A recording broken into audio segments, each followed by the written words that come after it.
Hey, it's Dr. Schmidt. So I just recently spoke to the USDA Dietary Guidelines Committee, and every 5 years they have to change the food pyramid or my plate or whatever you want to call it. And they've had two public meetings so far where they had comments from the public, and I attended the first one that was in July of 2019, and then this one this past week. So in July, when I was there, I read all the material that they had. I was there for the full 2 days, and I listened to all the subcommittee members speak and what they were working on and what they were thinking and the research they were doing. And one of the pamphlets that they handed out said that the law that created the dietary guidelines says that the committee every 5 years has to use the preponderance of science to come up with the best recommendations. And I remember that seeing that term preponderance of science and listening for those 2 days, they just use epidemiology, which is not science. And so I actually wrote my speech that I gave recently back in July of 2019, 6 months ago. The bottom line is the majority of their science is actually not science, it's epidemiology, which does not follow the 6 steps of the scientific method. So when you hear my speech, it's 3 minutes long, they're all 3 minutes. You'll hear two testimonials, and then you'll hear me talk about what is science and what their job is, and then what they need to do, really in order to discharge their liability. Because the USDA committees, dietary committees, have not used science in at least 40 years, probably never. And they've been relying on surveys. And the majority of nutrition research is just a survey. There's no experiment to prove anything right or wrong. And so there's no really strong evidence of the 2015 guidelines, the 2010 guidelines, the 2005 guidelines, etc., all the way back. So you'll see my 3 minutes, and I'll comment on some other people's speeches, and I'll give you my favorites. I'll put links below so you can go straight to them. I'll show you some of the ones I didn't like. I'll pull out some snippets of that and sort of debunk what they're saying. Okay, so let's get going with this first one. Hi, my name is Dr. Darren Schmidt. I spoke to you in July in DC. I've focused on nutrition in my practice, my private practice, since for 23 years at the Nutritional Healing Center of Ann Arbor. My clinicians and I have seen 60,000 nutrition visits in the last 5 years. I want to tell you about my patient, Yael Rosner, a former Miss Israel, who had been struggling with her health. She says to me, "I must admit that I was sure I was eating healthy since I was following the U.S. food pyramid. I became pre-diabetic, got neuropathy in my feet, hypertension, overweight, and bloating. When he had me switch to a low-carb diet, I started to sleep better and longer, my feet stopped hurting, my blood pressure dropped 20 points, and my blood glucose dropped 40. I'm losing pounds and people are complimenting me and I'm happier." So I'm not surprised at this. I've had thousands of patients over the years have great results with the low-carb diet. Jeremy Martin had spondylitis for 10 years. Painkillers ruined his gut. He took Cipro, which destroyed his tendons and nervous system. Years of eating high-carb foods was his cause. And now with the low-carb diet, he's off all medications, pain-free, down 60 pounds, and he's smiling again. These patients switched their diet to the opposite of the current dietary guidelines. Why is there such a discrepancy between the guidelines and these great results? Well, let me explain it like this. Do you remember the 6 steps of the scientific method that we all learned in grade school? Here they are. Step 1, make an observation. Step 2, form a hypothesis. Step 3, test that hypothesis with an experiment to see if it's actually true or not. 4, analyze the data, then report the data, then other scientists have to replicate it. Epidemiology is only the first 2 steps out of 6. It is certainly missing the experiment. Therefore, it is an incomplete scientific process. It is mostly just survey. This includes the Blue Zones, Loma Linda, Seventh-day Adventists, Epic Data, Okinawans, Eskimo, and NHANES. It is your charge by the law that you have to use the preponderance of science. It takes all 6 steps of the scientific method to qualify as science, not just the first 2 steps like in an epidemiological survey. The majority of your studies you're using are incomplete regarding the scientific method. Therefore, they are not science and need to be discarded per the jurisdiction of the law that you're operating. We need diversity in the guidelines. There's no one diet for all. The low-carb diet has to be an option in your report, just like the American Diabetes Association did. There are 100 clinical trials, experiments, actual science, that proves the low-carb diet is safe and effective. Please add at least one line in your report that says a low-carb diet of 25% or less of calories from carbohydrates is a safe and viable option, because it is. This is your opportunity to reverse 40 years of non-scientific guidelines and to be true scientists to finally solve our nation's health problem. And please don't make me have to come back in 5 years to repeat myself. Add the low carb option now. Thank you. So at the point where I told the committee that they were going against the law, I actually was shaking so hard I couldn't hold on to my sheet of paper and read it at the same time, so I had to put it in my hand like this. But that was the formation of my thoughts last July when I realized that they're not doing science, and they're supposed to use the preponderance of science. And there was a lot of doctors, whether low carb or vegan, saying, hey, I get great results. And you can always find that out when you talk to the person running some sort of a healthcare clinic. Of course they get great results. They're going to say that. And then you can look at epidemiological studies, observational studies, and make it look the way you want it to look, because there's no experiment in those studies, and there's going to be a wide variety of results. But once you get to the actual scientific studies where there's a trial or experiment, then you can prove something right or wrong. Low carb always beats low fat. And I've mentioned this before in my videos, but 77 to 0, according to the USDA 2015 guidelines, low carb beats low fat. And then 32 to 0, according to the Public Health Collaboration of the UK. So, but the Dietary Guidelines Committee does not believe that they are proponents of a low-fat diet. They have this dietary pattern that they're talking about. And yeah, they say that red meat is bad and beans are good, and you need your pulses and your legumes and your whole grains and your fruits and vegetables. And they don't talk about beef. They'll talk about healthy fish, and it's a low-fat diet. But they won't say that it is a low-fat diet. They just have taken that out of their language because the low-fat diet has been a failure. So let's go on to the next video and I'll tell you what I think about it. Okay, let's talk about this guy. He's representing the Infant Nutrition Council of America. And what he's going to say is we don't want any stigma about moms' decisions to feed their baby. So listen to this. And then he has 3 recommendations. I want to focus on the very first recommendation. It is a critical opportunity to provide accurate information and to remove any stigma associated with infant feeding decisions. The following messages are imperative to communicate in the final guidelines. Number 1, in order to avoid the use of homemade infant formula, as well as formulas from non-reputable sources, the DGAs must ensure that parents and caregivers understand that the only alternative to breast milk is infant formula that has been submitted to, reviewed by, cleared by, and registered with the FDA. So what he's saying is the only people that will be able to sell you infant formula are the corporate approved. And if you want to feed your baby, let's say raw liver, which is a formula promoted by the Weston A. Price Foundation, and put in maybe some goat milk or something that you raise yourself, he's saying that should be illegal, and that's total tyranny. And I am completely against what he's saying about this. And he's just an advocate for the corporate infant formula people. So let's just keep that in mind. That's the opposite of the free market. This is total sort of socialist communist tyranny going on. That's what this guy wants. That's what the Infant Nutrition Council of America wants. This is Professor Don Layman, and he's concerned about not getting enough protein, especially with a plant-based diet. We can create theoretical diets that appear adequate, but the extrapolation that aging and sedentary Americans or lower income adults can implement healthy plant-based diets remains speculative at best. He has some really good comments about how much protein to get in and how to measure it. I'll put the link below. This is Dr. Jonathan Kleinthorn from Atkins Nutritionals. He's got 2 good points. I'll give you the snippets of the 2.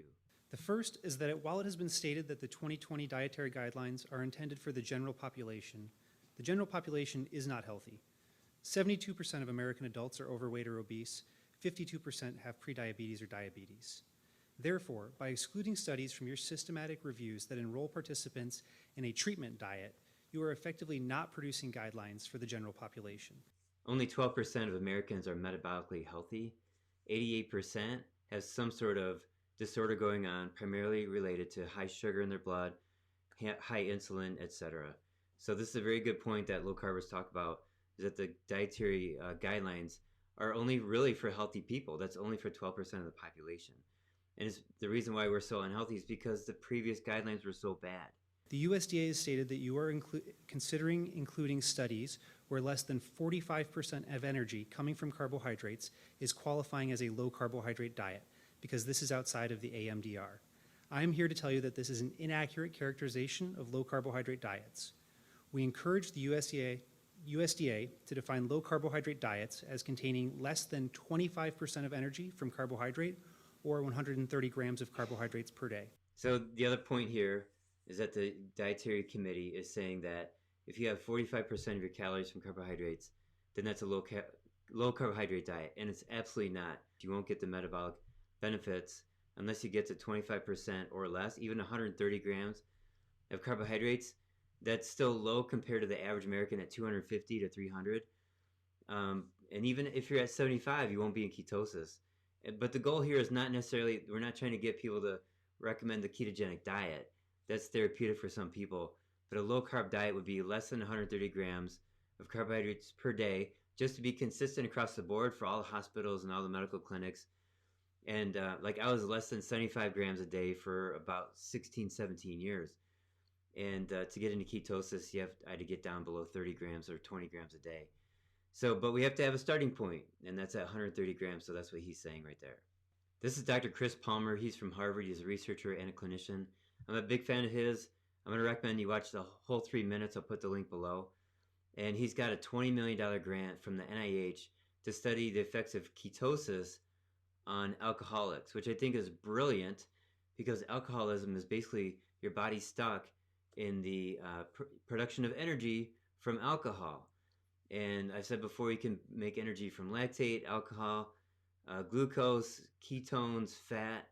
So with a ketogenic diet, you're getting your body away from the alcohol fermentation into ketosis, and that's a fantastic idea. And he's a psychiatrist, and he's doing that kind of research. So I'm going to give you his intro, and I'll put the link below so you can watch the rest. My name is Chris Palmer. I'm a physician and researcher at Harvard Medical School. As we all know, we now have epidemics of obesity and diabetes in this country. Most people assume these problems are fairly straightforward. They are, after all, lifestyle diseases. They revolve around choices, what people eat and whether they exercise. Simple explanations with simple solutions. Eat less, exercise more. I'm here to tell you that it is not so simple. You see, back 25 years ago when I was a young physician, I was following the dietary guidelines to a T, eating the recommended diet and exercising regularly. I was meticulous about it because I wanted to avoid the fate that I saw in the hospital every day. And yet the guidelines didn't work for me. I had high blood pressure and high cholesterol, even though I was only in my 20s. After years of the guidelines not working, I was told that I had to go on medications. In a last-ditch act of defiance, I changed my diet to a low-carbohydrate diet. Lo and behold, after 3 months, all of my cardiac risk profiles improved. 3 months later, he has off all his medications, and you can watch the rest of what he says. But I want to back up on what he said about the standard recommendation is eat less, move more. It's like telling a drowning person to keep your head above water. Like, that's not a good response. This next speaker is Dr. Linda Carney. She's a vegan, and she quotes epidemiology. And she looks good, actually. And she walked in with someone else, I think it's her husband. He does not look good at all. He's got that pencil neck. He's way too underweight. And veganism is not for everybody, that's for sure. It's not for the majority of people. And when you have somebody who looks as good as she does, and there's another vegan I'll show you later who also looks really good, that doesn't mean it's for everybody. And when I saw her husband walk in, I spotted him from a mile away as being a vegan. Overwhelming amounts of scientific evidence show that the best diet is an oil-free, low-fat, plant-based diet of whole, unprocessed foods, which powerfully reverses disease. And that's all epidemiology. That is not science. In our new dietary guidelines, animal products should be completely replaced by vegetables, beans, fruit, and whole, unprocessed grains. This is a wild statement that she just said. She's blaming meat, just like epidemiology does. Blaming meat for what the bun is doing, or blaming the burger patty for what the french fries are doing. So to replace the meat with all these beans and lentils and stuff like that, that's not smart. You just want to take out the refined garbage, like the white bread and sugar, etc., like she said. And if you want to have a lot of vegetables, fine. If you need to have more meat, fine. You got to find your balance. So there are some people that just have like a little bit of fish once a week, and they're totally fine with that, and it keeps them strong. And if they have some red meat, they have some digestive problems, and maybe they need to get their goblet or stomach fixed. And that's, you know, what I do in my practice. I fix organs. So there's organ dysfunction that can cause the inability to digest meat. So the point here is that she's just towing the standard vegan line, and we've been doing this for so many years, and it just hasn't worked out. The excellent scientific research in Adventist Health Study 2 clearly shows That's epidemiology. There's nothing excellent about that study. how destructive animal foods are. With the less animal products eaten, the less diabetes, cancer, stroke, and heart attacks. And that's correlation, not causation. And the people that eat meat, they tend to be less healthy because they smoke more, they drink more, and they don't exercise. As a general whole, when you're looking at 10,000 people or 2 million people, and the people that avoid meat, they also tend to exercise, they're thin, they take their supplements, they listen to their doctor, and there's too many variables. But when you just look at, when you just test meat, number one, it doesn't cause any disease, and number two, it's beneficial, and it maintains your body structure. So here's a vegan, Dr. Brooke Goldner, and she also has a great success story where she stopped all dairy meat, and she got rid of her chronic health condition. And so let's listen to what she has to say next. Meat, dairy, and eggs, people's health gets better. So please recommend a plant-based diet. Encourage people to limit or eliminate animal foods so that you can save lives. Please help me with this mission. I appreciate your time. So basically, she's telling the committee, get rid of the meat, fish, and eggs and only do plants. But listen, the food pyramid has already been doing that for 40 years. And do you want to do it more? You want to make it worse? 91% of American men are overweight because of those recommendations. When you don't get enough fat and protein, especially saturated fat, and enough animal protein with all the nutrients, that, especially in red meat, then you start to eat carby foods and you start to gain weight and you become, physically weaker. And your organs, not just your muscles, but your bones, your organs, your brain. This is the standard result for most of the people most of the time. That's why 85% of the people stop being a vegan after 3 months. This is Vandana Chawla, and let's listen to what she has to say. She's a vegan. The World Health Organization has determined that processed meat is a major contributor to colorectal cancer. So when the World Health Organization said that, they had no science at all to back up that statement. There was no clinical trial on any human. They used epidemiology, and then they tested processed meat on some rats, but they also fed the rats poison, and they extracted calcium out of their diet. So they compromised the rats, and the rats didn't even get colorectal cancer. Some of the cells changed, but it wasn't cancer. So there is fraud all the way up to at the top with the World Health Organization and the CDC and the FDA and the USDA. There's fraud all the way to the top. And when they rely on epidemiology, that's fraud right there. But the World Health Organization is a special kind of fraud because that whole panel were all vegans and they don't want you eating meat for whatever reason. Just one hot dog or a few strips of bacon consumed daily increase cancer risk by 18%. So let's tear that one apart. So that's epidemiology. When you say something like you eat a food and your chance of a disease goes up 18%, not true. It just doesn't work out that way in real life. And what they're looking at is an odds ratio or hazard ratio or relative risk. These are three terms in epidemiology that's mathematical. And so the actual number is 0.18. And it's not important until it's 2.0. And once it's 5.0, then you run a trial to see if it's actually true. So 0.18 is basically zero. It's nothing. There's no correlation when it comes down to a disease being caused by maybe a hot dog. So this is just totally bunk. This is Amy, and her story is fantastic. I think I might just let you watch the whole 3 minutes.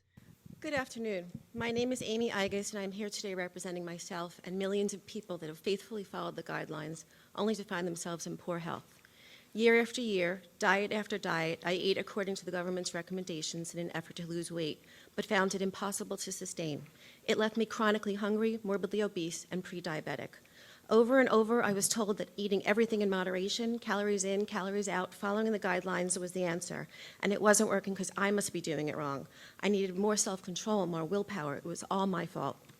When my mother died suddenly from congestive heart failure, a direct result of type 2 diabetes, I woke up and clearly saw my future. Devastated by her death, I realized if I didn't try something different, I would suffer the same fate.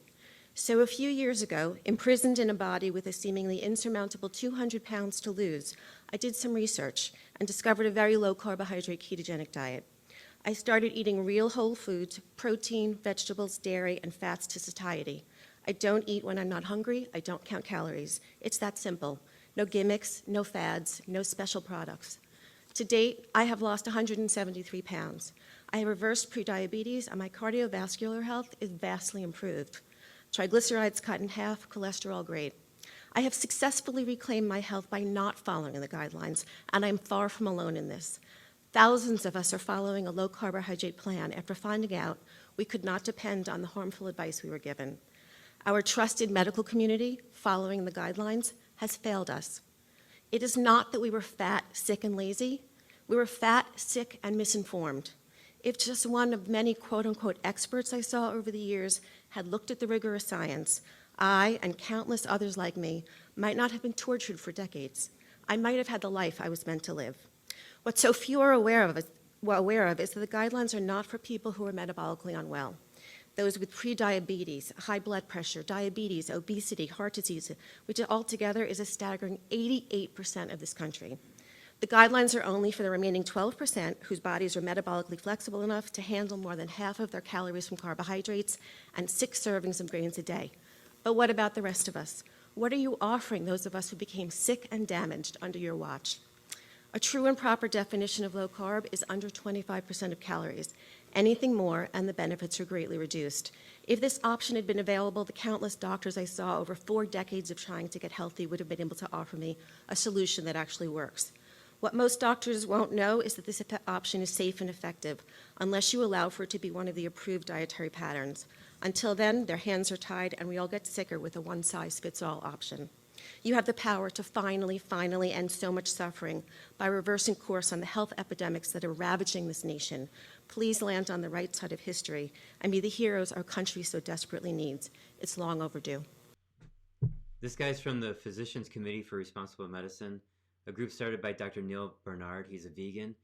And I can't trust this group as far as anything that they say. Dr. Atkins died. He slipped on an icy sidewalk and hit his head.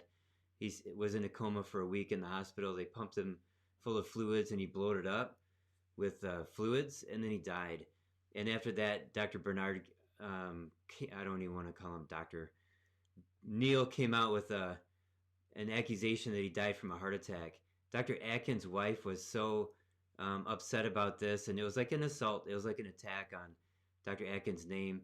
But Dr. Atkins' wife was in Time magazine in this early section in the magazine, like in the first few pages, notable quotes.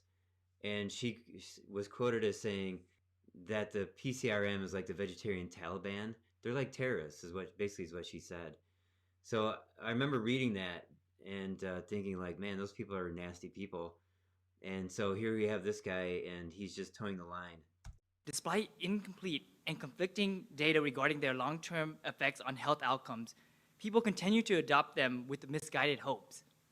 He's talking about the low-carb diet. So this incomplete and conflicting data, that's epidemiology. But I already mentioned before, when you actually run a trial, it's completely safe, long-term. Some of those trials are 2 years. And we're talking tens of thousands of people. So it's just a matter of like the way that you can win a court case or somebody's opinion or somebody's favor is by getting them confused. You get them confused and you say, like this guy's saying, oh, there's lots of confusion. So therefore do what I say because I know the truth. Well, that's totally false. There is no confusion whatsoever. Low carb is totally safe, and that's what the science tells us. But the epidemiology, which is not science, can give you whatever sort of results that you want. Low carbohydrate diets are generally used for quick weight loss, which is calorie restriction at best, disease promoting in reality. See, he's just really totally lying. And I don't know if he really knows the truth or not, but Bernard told him to say this. And I met this guy like in the hallway, and he's a really nice guy. And but hopefully when he looks back on himself in 10 years, he's not regretting what he's saying now. This guy's name is Larry Diamond. He was morbidly obese, and his wife was also overweight. He had a heart attack. He did his own research, went on a low-carb diet. They both lost tons of weight. And he's a very thoughtful person, and I'll put the link below so you can watch his video. Here's another video that I'll put the link below. I highly recommend watching it. It's Dr. Ted Eaton. He's a family physician. And in this group of low-carbers, there's big plans because let's say the dietary committee recommends that the low-carb diet is an option in the next guidelines. Then what? Well, if you don't act on it, nothing will happen. But what it does is it opens up the door for universities and cooks and chefs and school lunch programs and doctors and nutritionists to all recommend a low-carb diet to get people off sugar and grains and so people can get their health back. So then it's a matter of implementing it. But once the guidelines say that a low-carb diet is an option, hopefully it'll happen now. If it doesn't happen now, it's going to be in 5 years. Then we can start opening up the doors in corporations, universities, and with insurance companies. And there are plans rolling around in this guy's head and the other low-carbers at this meeting. I talked to a few people, and what we're trying to do is just save the world, basically, and I have another side agenda that is to bankrupt drug companies. Good afternoon. My name is Ted Eaton, and I'm a family medicine specialist residing in Washington, D.C., here on behalf of the Nutrition Coalition. The Nutrition Coalition was set up by Nina Teicholz. She wrote this book, The Big Fat Surprise, and she was living in Berkeley as a reporter, and she moved to New York City and had to get a job there, and she was a food critic, so she's going to restaurants, and they knew she was coming, so they made these fantastic meaty entrees that were fatty and high protein, and she lost 25 pounds. Whereas before that, she was trying to be more vegetarian, low fat, more plants. And so she spent the next 9 years researching why that what she was told from before was incorrect. And it's a fantastic, lots of history, and there's science in there, and it's a really good book. Okay, I'm throwing this in here because this is an interesting story. I'm going to let her introduce herself. Good afternoon. My name is Dr. Debra Miller, and I'm the Senior Vice President for Scientific and Regulatory Affairs at the National Confectioners Association. So she's actually representing the candy manufacturers. She and I talked a couple times during this meeting, and she's the epitome of the opposite of the low-carb movement. But what I want to share with you is that at the airport, after this meeting was over, I'm sitting at the bar, I'm eating food, and somebody taps on my shoulder and says, "Is somebody sitting here?" I look over, the seat is empty, and it's actually her. And we're like, "Hey, this is funny that we are at the airport." And so she sits down, and she orders something to drink, and we start chatting, and she's keto for the last 7 months. And 20 years ago, she was working for a soy company, and then she worked for Hershey's in Pennsylvania for 15 years. And every day they would have a sensory panel where they would taste their chocolate and taste their candy just as a taste test. Every day they had to do that. And she's a PhD in nutrition. She did great research on choline, and she knew all about inositol. And we're talking about, nutrition and chemistry. And she led a drive to educate people on the benefits of eating chocolate, like cacao. I have the Good Fat Bar that we make at goodfat.bar. That's our website. And we're talking about that. She's like, yeah, that's a superfood. And so there was a time when everybody thought chocolate was bad. And now people think that chocolate is good as long as there's no sugar in it or low sugar. And that's because of her. She spearheaded the education, to the United States that chocolate is not a bad food. The next speaker is Dr. Anthony Gustin. He's a chiropractor. He owns perfectketo.com, and he brings us science more than anybody else. So let's listen to a little bit of him. I'm Dr. Anthony Gustin. I'm a sports medicine and functional medicine clinician from Austin, Texas, and have seen firsthand the power of nutrition in practice. Using my clinical experience, I've scaled a whole food, low carb education platform that over 45 million people have engaged with. The results have been incredible. Thousands of people have used real food, low carb diets to fix insulin resistance, diabetes, obesity, and more. I'm not against real food carbohydrates, rather for the recognition and inclusion of low carb, defined as 25% or less of total calories from carb, as a dietary option for people who may benefit from it. I just want to make sure you heard what he said. He's had an educational platform that's involved 45 million people. And his website is perfectketo.com. So I don't know, like if he's got like online learning services or webinars or whatever, but it's kind of a big reach, and he brings the science. So let's listen to a little bit more. From this approach, and the current 45% guideline won't be enough to turn their health around. I have full confidence that when the dietary guidelines are refreshed, we will collectively be intelligent enough to incorporate the results from hundreds of low-carb studies we've seen over the last 5 years, much like the ADA has done recently. More concerning to me is when we recommend a healthy low-carb nutrition pattern where the energy will come from. If you reduce carbs, you have to increase fat. However, the current guidelines demonize saturated fat and promote polyunsaturated fat. I understand the concern that saturated fat links to heart disease, but when you look at the science, it just doesn't hold up. This is not too dissimilar to the old recommendations for cholesterol that didn't pan out. Listening to everybody today, I know that it's going to be an unpopular opinion, but so was banning trans fat 30 years ago. Real food is not the problem. Saturated fat has been consumed for literally all of human history, yet heart disease only started becoming the killer it is over the last 100 years. Not coincidentally, exactly when seed oils or the recommended polyunsaturated fats in the current guidelines were first introduced. Saturated fats are stable in the body and not easily oxidized. They're used for things like energy metabolism, hormone production, cell membranes, nervous system maintenance, and more. Saturated fats are naturally found in both animal and plant foods. In the majority of fat in breast milk, the best food for a developing human is saturated fat. Humans do not lose the ability to use saturated fat after childhood. Polyunsaturated fat, by comparison, are highly reactive molecules. Their many carbon double bonds react violently with oxygen like firecrackers in the body. This peroxidation cascade results in highly toxic compounds, mitochondrial and DNA damage and oxidation of LDL particles. Polyunsaturated fats come from heavily processed seeds going into oil. This processing takes massive machinery and many chemicals. No human in history was ever able to eat the nutrient-void processed fat from thousands of seeds until the last 100 years. I agree with the stance of this committee that people should be eating nutrient-dense whole foods, but the reality is real foods highest in nutrition per gram are those that include saturated fat. Reducing polyunsaturated fat by allowing saturated fat shouldn't be controversial. You are literally replacing nutrient-void, chemical-rich, processed fake foods and industrial seed oils with natural, nutrient-rich whole foods that have saturated fat. There doesn't need to be a target for saturated fat, rather removal of the current limitation, much like how the cholesterol limitation was dropped in the current guidelines. This will allow people to get the most amount of nutrition per gram of food while minimizing toxic seed oils. Please make the right call in dropping the limitations of saturated fat, much like you did with cholesterol in 2015. Thank you. This is Dr. Nadir Ali. He's a cardiologist. I've been a practicing cardiologist for about 30 years, and I have served in several leadership positions at Baylor College of Medicine and HCA Houston Healthcare. For the first 24 years of my practice, I advised my patients to follow a low-fat, healthy whole-grain diet with emphasis on fruits, vegetables, and a reduction in animal food, sugar, and saturated fat. My patients did not improve on this diet despite being disciplined and following my recommendations. I saw them gradually becoming pre-diabetic or diabetic, increase their weight, and worsen their cholesterol. Many progressed to overt heart disease. It was a dreadful experience to go to my office because I felt I was ineffective and increasingly reliant on medications that made their lives worse.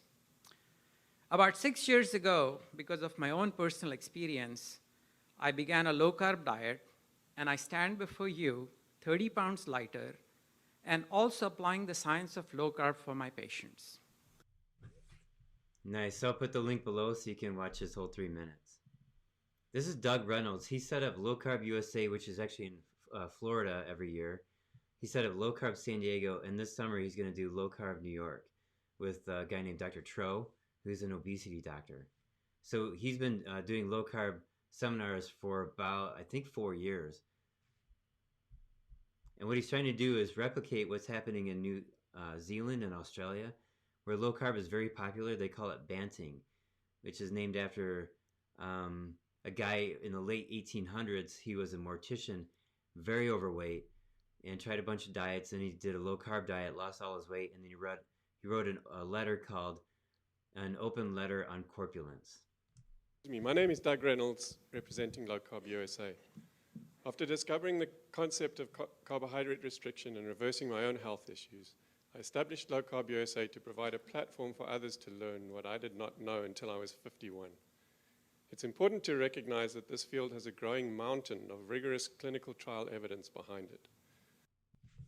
So the bottom line is this. The vegans say that all animal-derived products are bad and only eat plants. And that's their only message. And they have other reasons too, and they'll say that a plant-based diet for everybody will save the planet.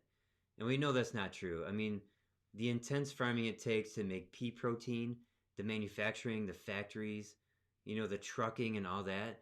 But if you have a regenerative farm of cows and chickens and small, you got to bring back the family farms, basically. These 3,000 acre farms with huge machines that's harvesting grains. Like that's, if our food culture was correct, that kind of stuff wouldn't exist. And the government subsidizes corn, wheat, and soy. And so that's why all the farmers are growing this. And then in the meantime, we're importing grapes and fruits and vegetables from Mexico and Central America. So if we change the guidelines to low carb, there will be less sales on grains and sugar, guaranteed, which is a great thing for our health. And then the farming will have to retool. We need to bring back the family farms, the smaller plots like 100 acres or 300 acres, and then bring in the cows and the chickens. And we have to go back to the way agriculture was earlier, like in the 60s. Let's end off here. Thanks for watching. Please give me a thumbs up, share, and subscribe. And if you want to be a patient and you want my direct help or any of my clinicians in my office, you can contact the office. I'll put that at the very end of this video.